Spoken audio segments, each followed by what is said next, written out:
Master of Orion could easily be dubbed Civilization with Lasers, and with a cursory glance, you couldn't be blamed for making the connection. The developers, Micropose, had released Civilization only 3 years previous, and a reskin with planets instead of cities and ships replacing troops would probably have netted them a nice profit. When you consider Micropose go on to make the classic XCOM series, however, it comes as no surprise that this couldn't be further from reality. Master of Orion is a turn-based strategy title set in space. You colonise planets, research new technologies, and build an armada to wipe your enemies from the face of the galaxy. So far, so Civ. Where this title differs is the implementation of these turn-based staples. Colonisation itself is a simple matter of creating a colony ship and sending it to an uninhabited planet. Choosing the right planet to colonise at the right time is where the complexity arrives. No two planets are the same, each having their own habitat, size and special features. Dead worlds, for instance, halve the production of population, slowing their development right down, whilst planets of a smaller size dramatically reduce the population cap. But when a small dead world has artifacts on its surface, providing one free tech and colonisation, and doubling the research output of the colony thereafter, it can be a difficult choice between the dead world and a large Terran planet with no special qualities. Once colonised, you must manage its development, allocating through sliders how a planet's money is spent.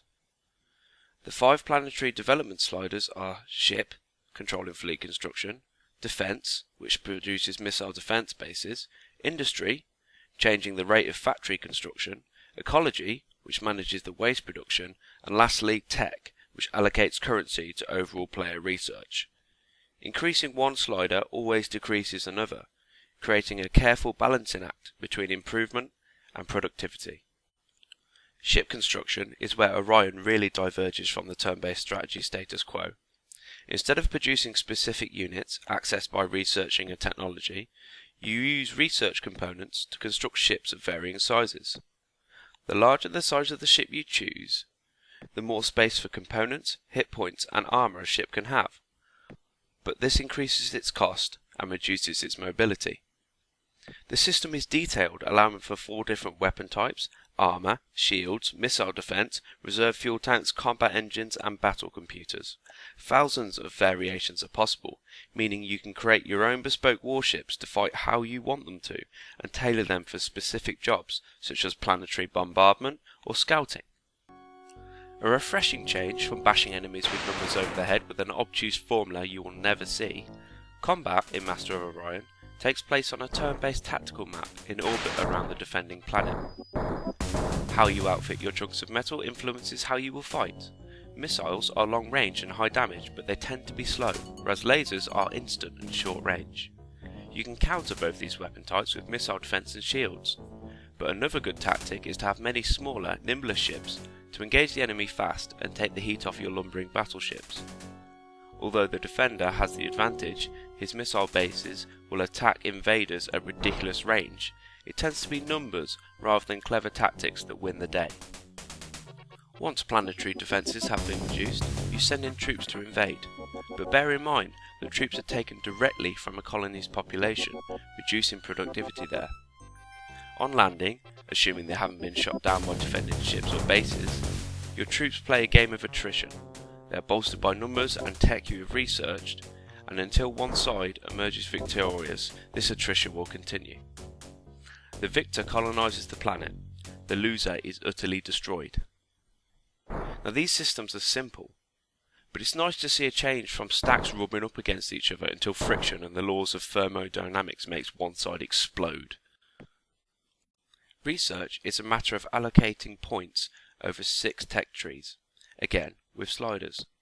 Technologies can be as simple as better armour, shields or engines, or they can be more passive discoveries, such as allowing the colonisation of inhabitable planets, reducing the waste a planet produces, or increasing the amount of factories a populace can maintain.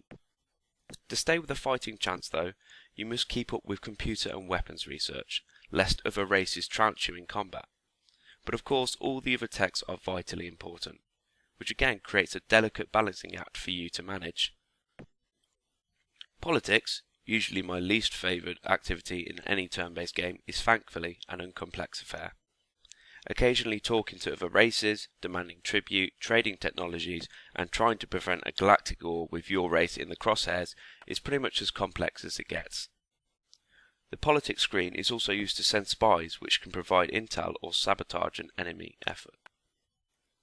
Master of Orion is a great example of how many well-designed systems can come together to create a deep, engrossing game of grand strategy. The cornerstone of success for any turn-based strategy is its ability to hook you in for just one more turn. Well, while playing this game, I have my strategy planned 10 turns in advance, so I think Master of Orion definitely ticks this box. It's not just an insightful look into games of yonder.